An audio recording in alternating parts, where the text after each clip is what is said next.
सर्वेभ्यो नमः। देववाणी संस्कृतं यूट्यूब चलदृश्यं प्रति भवतीनां च हार्दं स्वागतम्। मित्रों, हम निरंतर लघु सिद्धांत कौमुदी नव्य व्याकरण का अति प्रसिद्ध ग्रंथ लेखक आचार्य वरदराज महाराज जी के ग्रंथ को निरंतर पढ़ते आ रहे हैं। हमारा ये तिङन्त प्रकरण चल रहा है, भुआदिगण चल रहा है और इसकी हमने अभी तक आपको 10 कक्षाएं पढ़ा दी हैं। ध्यान देंगे, प्लेलिस्ट में कॉलम बना दिया गया है लघु सिद्धांत कौमुदी तिङन्त प्रकरण नाम का, ठीक है। और इससे पहले जो भी प्रकरण आ गए हैं आपके संज्ञा प्रकरण आदि हैं, सारा हमने अभी तक पढ़ लिया है। सभी की प्लेलिस्ट बना दी गई हैं और प्लेलिस्ट सर्च करने में भी आपको कठिनाई होती है तो ये व्हाट्सएप नंबर पर संपर्क कर लीजिएगा। निःशुल्क अभियान है, आप सभी संस्कृत के जिज्ञासुओं के लिए हम यह कार्य कर रहे हैं। इस पुस्तक को आधार बना करके अर्थात ये इस लघु सिद्धांत कौमुदी पुस्तक में जो महर्षि पाणिनि के सूत्र लेकर के जो उनकी व्याख्या की है, जो भाष्य किया है, जिसके लेखक हैं आचार्य वरदराज महाराज जी, ठीक है। और उसकी फिर हिंदी जो व्याख्या की गई है वो पुस्तक है ये गोविंद प्रसाद शर्मा जी, बहुत अच्छी हिंदी व्याख्या की गई है विस्तार से, ठीक है। तो इस पुस्तक को भी आप मंगा के रखें अपने पास में, तो आपको सरलता होगी इन कक्षाओं को पढ़ने में, ठीक है।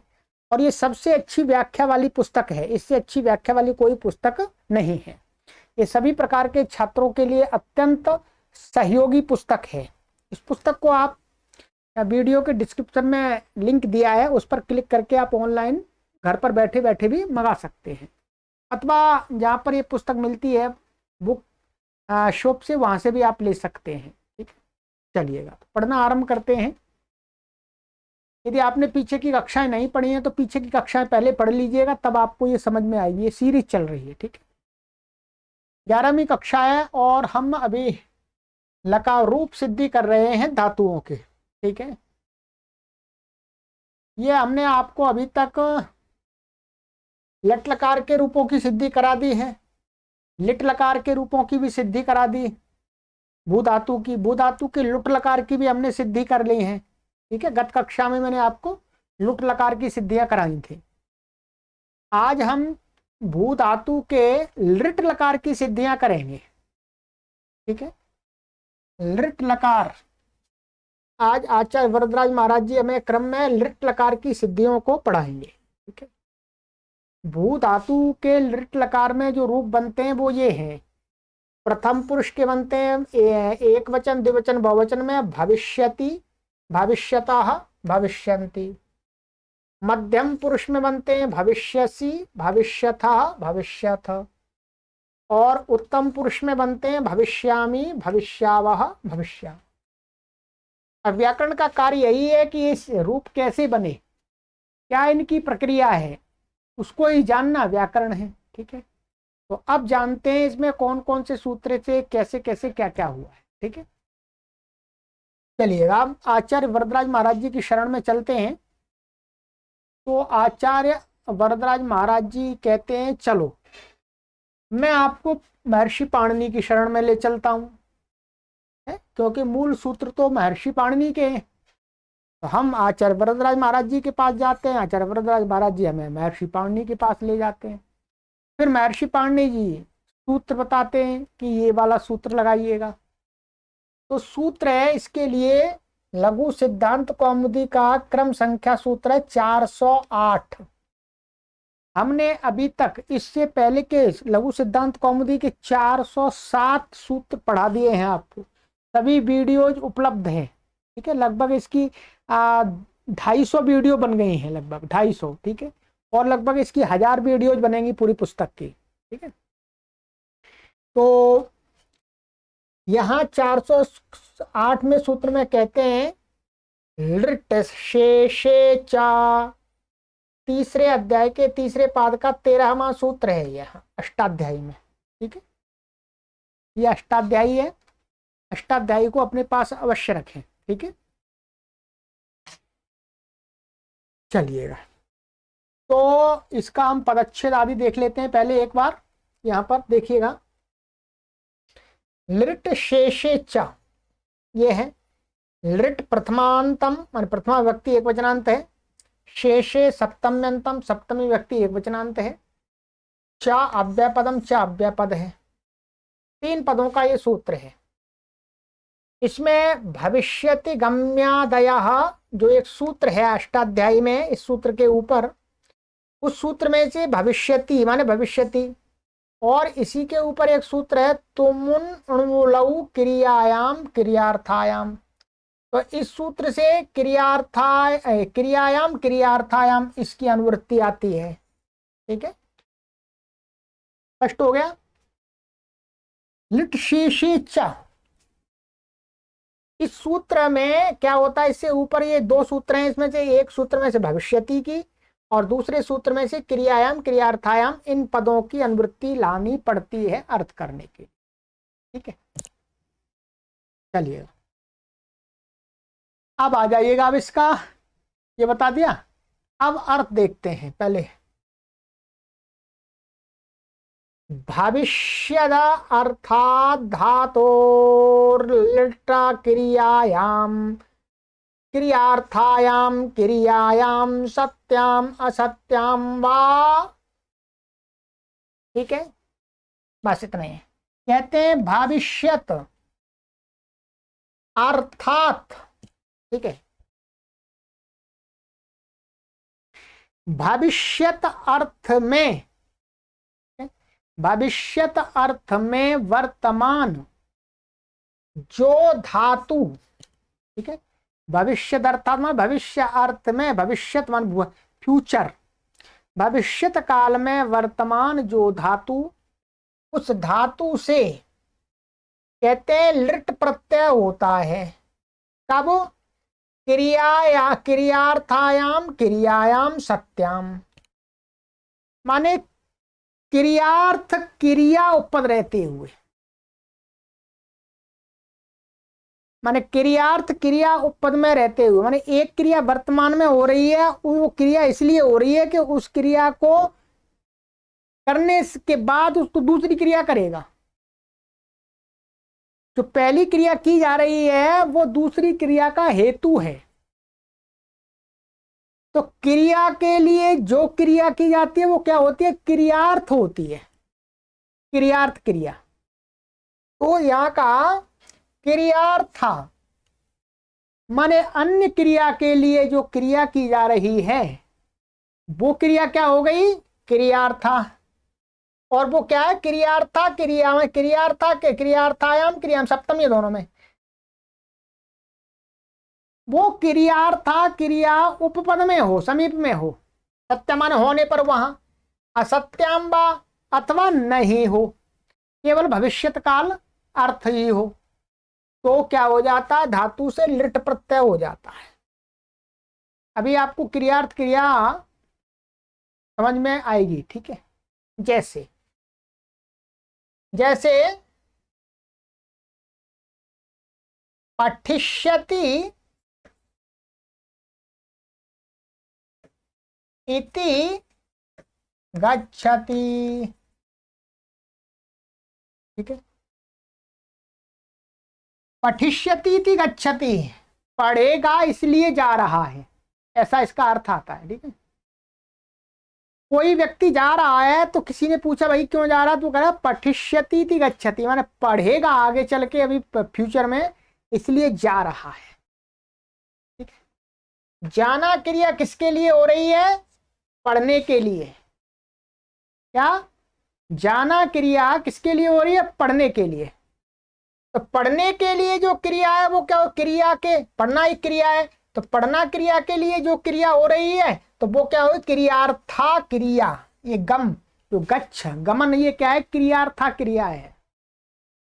इसके वाक्य में रहने पर भी भविष्यत काल वाली जो क्रिया है उसको कहने वाली धातु से लिट लकार हो जाता है। एक तो ये सत्याम माने होने पर, असत्याम अर्थात ये ना हो, सीधा ही बोलना है भाई, पठिष्यति पढ़ेगा, दूसरी क्रिया की अपेक्षा ही नहीं है। क्रियार्था क्रिया की हमें अपेक्षा ही नहीं है, सीधा बोल रहे पठिष्यति, खादिष्यति, पक द्रक्ष्यति है, सीधा बोल रहे तो भी लिट लकार हो जाता है। इसमें क्या है, इसमें क्रियार्था क्रिया उपपद वाले समीप वाले जो प्रयोग हैं वो बहुत कम मिलते हैं, उनकी प्रसिद्धि नहीं हो पाई। बिना क्रियार्थ क्रिया वाले प्रयोगों की भरमार है। अहम खादिष्यामि, अहम पठिष्यामि, छात्रः अद्य विद्यालयं गमिष्यति, इस प्रकार के बिना मन क्रियार्थ क्रिया नहीं है उसके ज्यादा प्रयोग है। ठीक है, इसलिए आचार्य वरदराज महाराज जी ने इसका जो अर्थ किया वो कर दिया क्रियार्थायाम क्रियायाम सत्याम, मन क्रियार्थ क्रिया होने पर भी और ना हो तो भी, दोनों प्रकार के उदाहरण बनेंगे। ठीक है, तो यहां पर जो उदाहरण दिए महाराज जी ने, ठीक है, ये कहा है स्याह ईट, ये दो होते हैं इसमें, एक तो लिट लकार में क्या है स्याह, ये स्या विकर्ण होता है वो बता रहे हैं। लिट लकार में एक तो स्या होगा इसको, और इट आगम होगा जो भू धातु सेट है। ठीक है, ये बता रहे हैं, यहां पर रूप दे रहे हैं, देखिएगा। भविष्यति भविष्यतः भविष्यन्ति, भविष्यसि भविष्यतः भविष्यथ, भविष्यामि भविष्यावः भविष्यामः, ये रूप है तीनों पुरुषों के तीनों वचनों में। सरल कठिन तो नहीं है जी, यदि आप पीछे से क्रम से पढ़ के आ रहे हैं तो बिल्कुल सरल है, और पीछे से क्रम से नहीं पढ़ के आ रहे हैं फिर तो अत्यंत कठिन है, फिर तो यहाँ से जाएगा जी ऊपर से। तो आप यदि प्रथम बार इस सीरीज में भाग ले रहे हैं और ये वीडियो देख रहे हैं तो पहले की वीडियो जरूर पढ़िएगा जी। ठीक है, चलिएगा अब हम इनकी सिद्धियां कर लेते हैं। ठीक है, यहां पर महाराज जी ने ये गोविंद प्रसाद, ध्यान रखिएगा, गोविंद प्रसाद शर्मा जी बहुत अच्छा थोड़ा यह इसका व्याख्यान किया है, मैंने समझा दिया है आपको, परंतु इनका लिखा हुआ एक बार आप देख लेंगे, पढ़ देता हूं मैं तो आपको और अच्छा समझ में आ जाएगा। ठीक है, देखिए पुस्तक जरूर मंगा लीजिएगा, ये पुस्तक आपको बहुत सहयोग करेगी। सामान्य का तात्पर्य यह है कि इससे पहले अनद्यतन लुट से अनद्यतन भविष्यत काल में लुट लकार का विधान किया गया था, किंतु प्रस्तुत सूत्र में अद्यतन अनद्यतन दोनों में लिट होता है। ठीक है, यहां पर इन्होंने ये हिंदी में लिख दिया है, ऊपर तो कुछ भी नहीं लिखा है ऐसा। ठीक है, यहां लिखा था एक क्रिया के लिए दूसरी क्रिया उपपद हो या न हो तो सामान्य भविष्यत काल में लिट लकार होता है। सामान्य का अर्थ है आज का भी भविष्यत काल, कल परसों, माने देखिए भविष्यत काल हमेशा परोक्ष होता है, प्रत्यक्ष नहीं होता। भविष्यत काल क्या होता है, परोक्ष होता है, तो अपरोक्ष की तो इसमें कोई बात नहीं है, ये परोक्ष में ही होगा। तो जैसे लुट लकार तो भूतकाल में विभाग कर दिए हैं परोक्ष, अनद्यतन और सामान्य में, वैसा भविष्यत काल में कोई विभाग नहीं है। एक अनद्यतन ने लुट किया था, अनद्यतन ने लुट था वो क्या है, आज का माने आज का भविष्यत काल छोड़ करके लुट जो आगे का भविष्यत काल है उसको कहने के लिए क्या है लुट लकार का विधान कर दिया था। परंतु ये जो लिट लकार है ये आज के भविष्यत को भी कहेगा, कल के भविष्यत को भी कहेगा, ये बताना चाह रहे हैं। ठीक है, तो आइएगा यहां देखते हैं।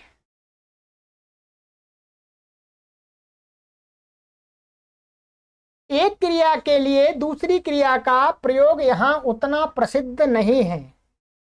ठीक है, उत्तर कृदंत प्रकरण तुमुन प्रत्यय के प्रकरण में स्पष्ट हो जाएगा। जहां पर एक क्रिया माने भविष्यत काल की क्रिया को करने के लिए दूसरी क्रिया करनी पड़ती है, वहां पर क्या है तुमुन प्रत्यंत का प्रसिद्ध है। जैसे जैसे पठितुम गच्छामि, क्या है? पढ़ूंगा इसलिए जा रहा हूं। पठितुम गच्छामि, भोक्तुम गच्छामि। ठीक है, तो वहां पर क्या है, तुम का, ये तुम आगे देखेंगे, ये तुम प्रत्यय भी आएगा इसमें। ठीक है, वैसे जब एक क्रिया या दूसरी क्रिया के लिए की जाती है तो पहली क्रिया को क्रियार्थ क्रिया कहते हैं, मैंने समझा दिया आपको। यह सूत्र क्रियार्थ क्रिया होने पर तथा और क्रियार्थ क्रिया न होने पर दोनों अवस्थाओं में धातु से लिट लकार करता है, ये मैंने आपको समझा दिया। ठीक है, अब जो मैंने उदाहरण दिखाया है यहां पर, जैसे पठिष्यति इति गच्छति,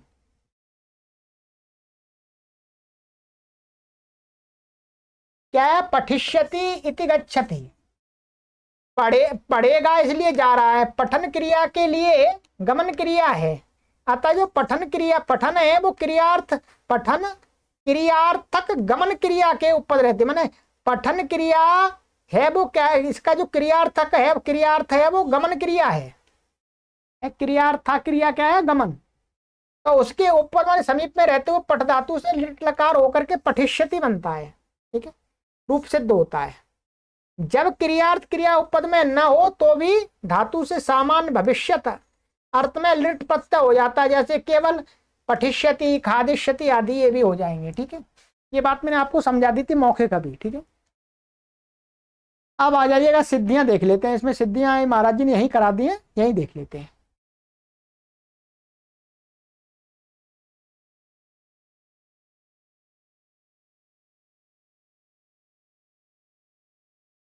भविष्यति सबसे पहले लेते हैं, भू धातु से लिट शेषे च से सामान्य भविष्यत अर्थ में, सामान्य माने आज का अथवा कल का, सामान्य में लिट लकार हो गया, लिट का अनुबंध लोप हो गया, ये ल बच गया, और तिप आदेश तिवादी उत्पत्ति कर लेंगे पूर्व के समान। मैंने आपको बाकायदा लिख लिख के करा दिया। ठीक है, तिवादी उत्पत्ति पूर्व के समान कर लेंगे और तिप प्रत्यय आ जाएगा।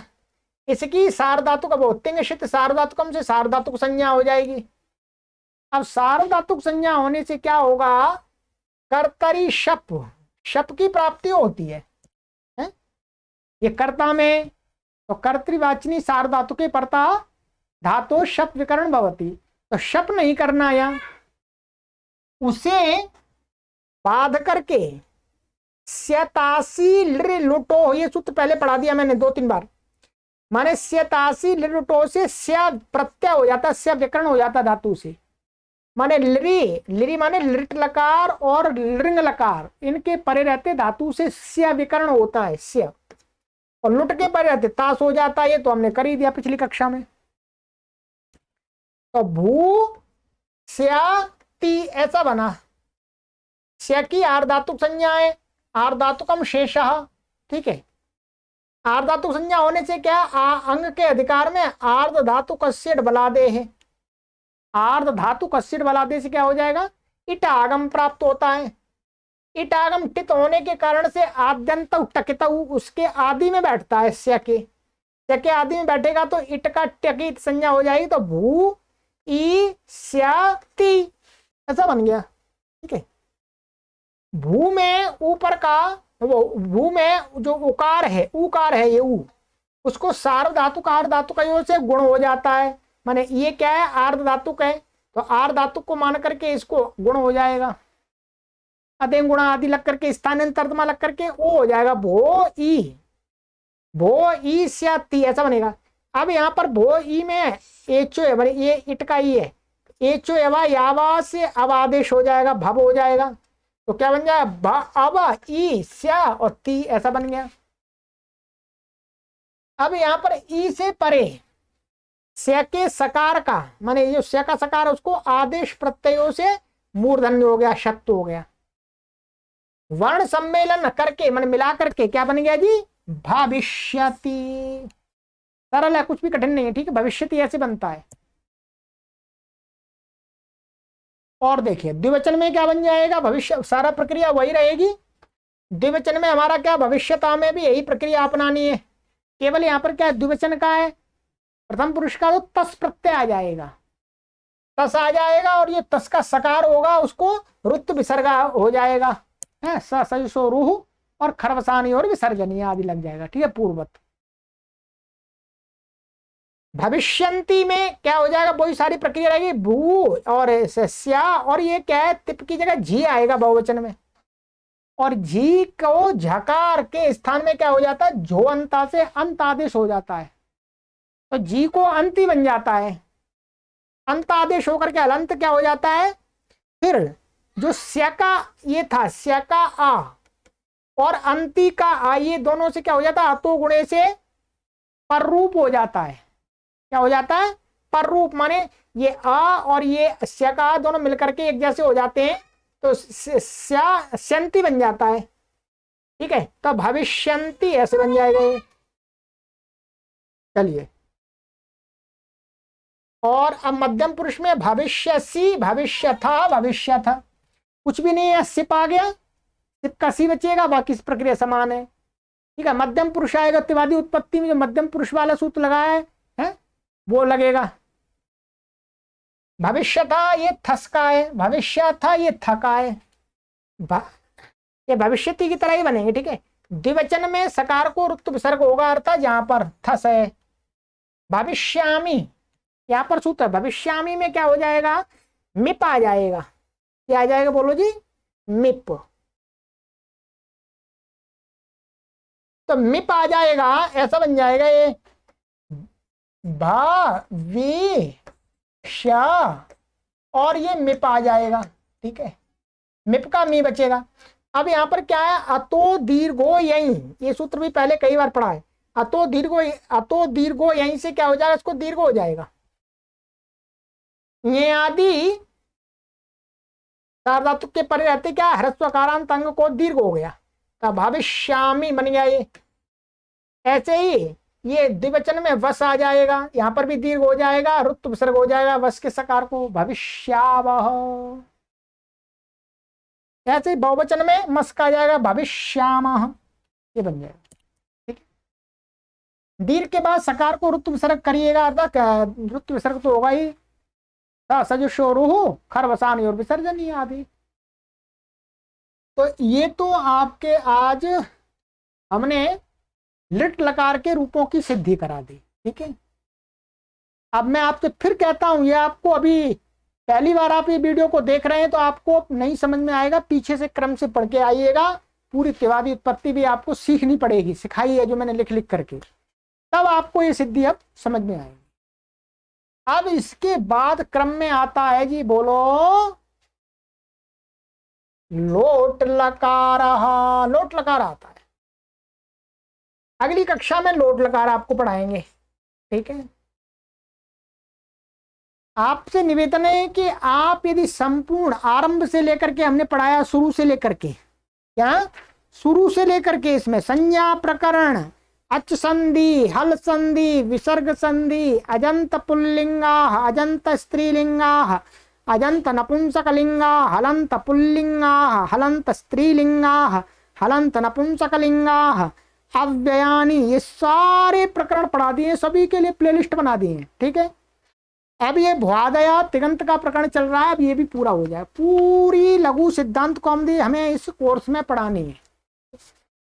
समय लगेगा इसको पढ़ने में, कम से कम 2 वर्ष लगते हैं, तो 2 वर्ष समय चाहिए, तभी आपको समझ में आएगी, खेल भी नहीं है। ठीक है, चलिएगा, तो अब आगे की कक्षा में मिलते हैं। यदि लिंक आपको सर्च करने में परेशानी होती है तो आप व्हाट्सएप नंबर पर, जो पहला व्हाट्सएप नंबर है 8319694799, उस पर हमें लिख करके भेज दीजिएगा, गुरु गुरव श्री गुरवे नमः लघु सिद्धांत कौमुदी के सभी लिंक चाहिए। आपको देववाणी संस्कृतम टीम के माध्यम से लिंक निःशुल्क प्राप्त हो जाए। ठीक है, अपने समय की अनुकूलता से जब चाहे तब पढ़े आराम से। ठीक है, चलिए आगे की कक्षा में मिलते हैं। सर्वेभ्यो नमः।